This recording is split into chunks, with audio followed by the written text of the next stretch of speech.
வணக்கம். நான் இணையதளத்துல, YouTubeல எத்தனையோ பேரு வீடியோக்கள் பதிவிட்டுட்டு வராங்க. அவங்களுக்கு என்னென்ன காரணங்கள் என்பது அவங்களுக்கு தான் தெரியும். நானு YouTubeல வீடியோ பதிவிடுறதுக்கு ஒரு காரணம் இருக்குங்க. அதாவது நான் எப்பயுமே எந்த விஷயமா இருந்தாலும் அதை ஆழமா முழுக்க முழுக்க அத பத்தி தெரிஞ்சுக்கணும். நெகட்டிவ் அண்ட் பாசிட்டிவ் என்னெல்லாம் இருக்கோ எல்லாமே தெரிஞ்சுக்கணும்னு ஆசைப்படுற ஒரு குணம் படைச்சவங்க.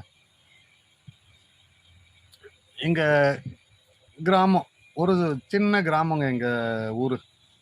நான் இப்ப வசிக்கிறது டவுன்ல இருக்கேன். ஆனா, எங்க அப்பா பிறந்த ஊர் குட்டியூண்டு கிராமம். அதுல அங்க பார்த்தீங்கன்னா, நடந்து கிட்டத்தட்ட 4 கிலோமீட்டர், 5 கிலோமீட்டர் போகணும். பஸ் வசதி இல்ல. சைக்கிள்லாம் ரொம்ப பெரிய அதிசயமான விஷயமா இருக்கும்.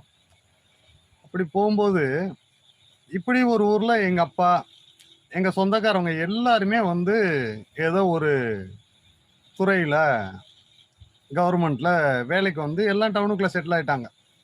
ஆனா, திருவிழா நல்லது கெட்டதுன்னா ஊருக்கு போ வேண்டியிருக்கும்ல. இப்படி போம்போது எனக்கு ஒரு கேள்வி இருந்துகிட்டே இருந்துச்சு. என்ன இந்த ஊர்ல எதுவுமே இல்ல. ஒரு பஸ் வசதி கிடையாது. சைக்கிள் கூட பெரிய அதிசயமான விஷயமா இருக்கு. அன்றைய காலத்துல சொல்றேன்.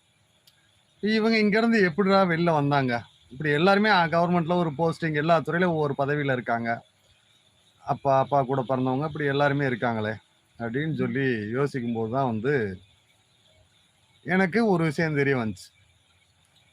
அது சுதந்திரத்துக்கு முன்னாடி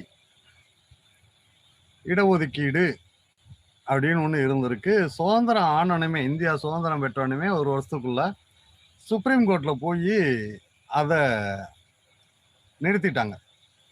சுப்ரீம் கோர்ட்ல போயி அந்த இடஒதுக்கீடு தரக்கூடாதுன்னு சொல்லி ஒரு கோர்ட்ல கேஸ போட்டு தடை பண்ணிட்டாங்க. அதன் பிறகு தான் பெரியார், அண்ணா முக்கியமான தலைவர்கள் எல்லாம் அவங்களுக்கு ஆதரவு. மீண்டும் இடஒதுக்கீடு வேணும் அப்படின்னு சொல்லி. அந்த போராட்டம் வெற்றி பெற்று திரும்பவும் இடஒதுக்கீடு வந்தது. பெரியார், அண்ணா மெயினா சொல்ல போணும்னா, அதற்கு ஆதரவு நெறைய தலைவர்கள் குடுத்திருக்காங்க. அப்ப இந்த இடஒதுக்கீடு என்ற ஒண்ணு வந்தனால தான், கிட்டத்தட்ட பார்த்தீங்கன்னா, எங்க அப்பாலாம் சுதந்திரம் வாங்கும்போதே எங்க அப்பாவுக்கு 2 வயசு, 3 வயசு தாங்க இருக்கும் எங்க அப்பாக்கே. அவருக்கே தெரியாது. அவரு சும்மா அந்த கிளாஸ் அந்த காலத்துல இப்ப நான் சொல்றவங்கலாம் எங்க சொந்தக்காரவங்கலாம் அந்த காலத்துல எங்க அப்பா தலைமுறையிலருந்து வந்தவங்கலாம் 10ஆம் கிளாஸ் பியூசின்னு சொல்றாங்க.